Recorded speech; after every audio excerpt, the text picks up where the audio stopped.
This is Sunday Night Safran, John Safran. This is a pre-record. And Paul Thomas Anderson, how are you? Very good, thank you. Director of The Master. People might also know you as director of Punch Drunk Love, Magnolia, Boogie Nights. So pretty famous. But the first disappointing thing is that usually there's a priest for these interviews, Father Bob Maguire, not here. But you told me that doesn't matter because you actually are a minister yourself. I'm an ordained minister. Really? Yeah. How does that work? You can do it online, where I come from at least. You can do it online. I have to admit, my sister did it for me because she was getting married and she wanted me to marry her. So she signed me up. I'm part of Rose Ministries out of Las Vegas, Nevada. And is that a particular denomination? Is that like Christian or is it ecumenical or what is it? It's Vegas. I'm not sure how easy it is to be a minister in Australia. I think you can get you can get anything off the internet. I actually interviewed last year an Insane Clown Posse Juggalo priest because there's a church of Juggalos. And they're that rap group, and the people who join that as ministers are serious. They're not like taking the mickey or whatever. Right. It's like we're going to meld up, Christianity or spirituality with, that rap band, the Insane Clown Posse, and the teachings they have. So, very That's open. cool. That's cool. And I guess this kind of feeds in a bit to The Master because I saw it last night in 70 millimetres. Apparently there's only one 70mm cinema in Melbourne. Unfortunately, I think that's the case. And There's one in Sydney, yeah. And that's it. I know, it's sad. Unfortunately, places get encouraged to throw stuff away, which I'm terrible at throwing things away. I'm a pack rat. I collect everything. And it doesn't make any sense. If you go in these projection booths at these movie theaters, they're small, but they didn't have to throw them away, but they did. It's a drag, but the good places hold on to them, and we made a film that was shot and meant to be seen that way. But then again, it's not the end of the world if you don't see it that way either. It's just a little extra. And what about all this new stuff, like this creep of digital, which apparently regular people like me, we don't even know about, but sort of like, under our very noses over the last decade, things are getting replaced. They are, and it shouldn't, and, for, as you say, regular people like yourself, it shouldn't matter, it's kind of like a good movie is a good movie, whether you see it, on your phone or a TV like that or in 70 millimeter. It doesn't much matter at the end of the day. But if you're into this kind of stuff and you get real nerdy like I do, there's good stuff and there's bad stuff underfoot, and that's okay. It's like anything. It's got to move and stay alive, and yeah, it's okay. Because I guess whenever you hear about like the entrepreneurs in the past, in the olden days, they were always like mad people trying to advance the technology. So I guess there's still mad people trying to advance the technology. Yeah, they're trying to advance the technology, and that's okay. Sometimes things are just fine how they were. How much better than best can something get? But I guess there's always better somehow. Now, you'd know this, obviously being a director, but my friend told me that the sound equipment that people use on major Hollywood films, like some of the recording is like no different from what it was, decades and decades and decades and decades ago, from how they actually capture it.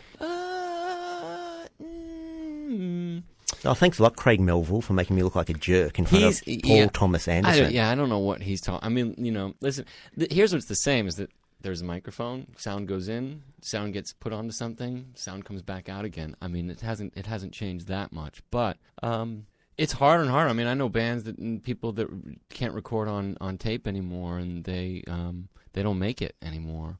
They're still making film, so we can still do it that way. It's funny, like in this day and age, everybody's got to take a picture with their digital camera and then they press a button to make it look like it was film, Well, I've noticed with that Instagram thing where you put a filter on it, when I've been overseas and there's been something amazing, I'm doing everything I can to take all the filters off because I don't want to kind of affect it in any way. And it's usually if something's a bit sort of, not as magical that I'm trying to trick it up with the filters. But I think you're in the minority. I think what I see lately is people really trying to mess it up and make it look more like film and less perfect, which is so funny. When those cameras first came out, I was like, look how clear it is. Oh my God, they're so excited.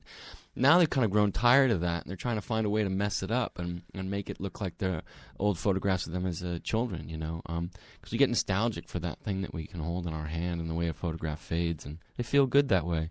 I think they feel good because it means they're alive and they're aging. And some of these photographs that we take with these digital cameras, sometimes they just feel kind of dull, kind of boring. Now, in The Master, Freddie Quell, the main character, or one of the two main characters, he's leaves the war, and he's, you don't exactly spell out exactly what happened in the war to him, but he seems to have been drawn to this spiritual quest, or this cult, if you want to be negative, that seems to be a proxy for Scientology because of bad experiences that happened in the war.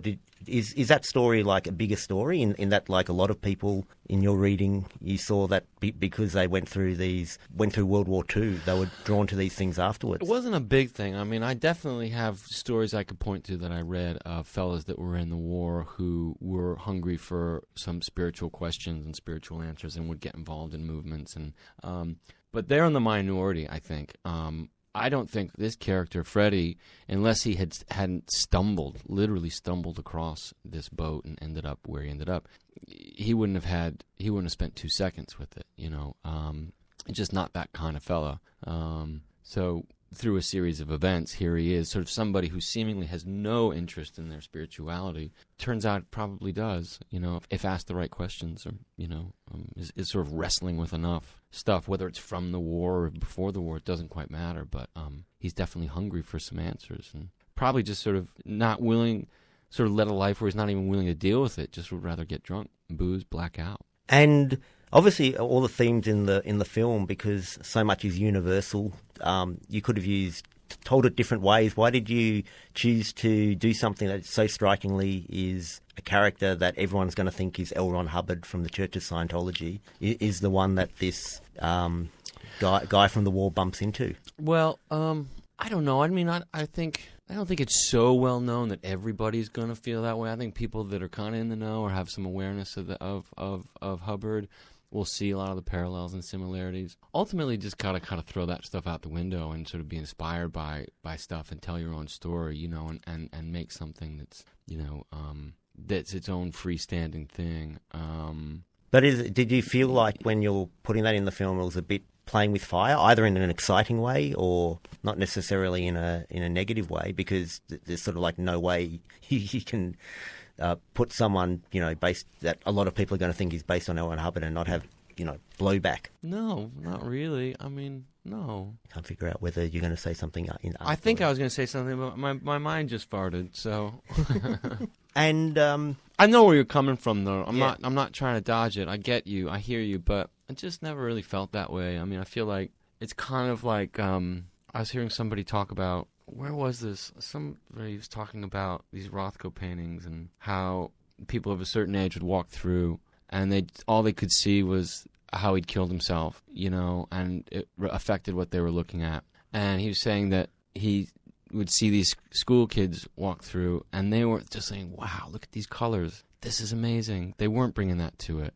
And do you see what I'm saying? Yeah, it's sure. It's just kind of that feeling like all that stuff has to kind of go away. You sort of take a long view, I guess. And why in the film I felt you hint a lot at Freddie's past, and again, we don't exactly know what screwed him up. But with the Lancaster character, you don't, who's the kind of the proxy, spiritual leader, cult leader character. We don't really understand why he's arrived there. Why Dot is who he is, how he got there.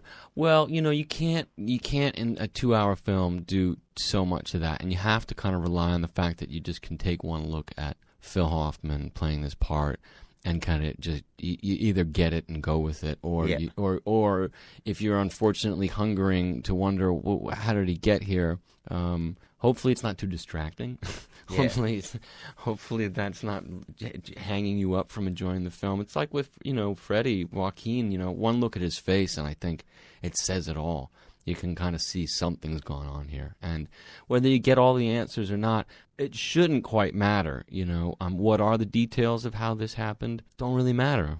But here we are, and he mentioned some stuff that's gone on with him. I think it gives you enough understanding to sort of see that he's troubled.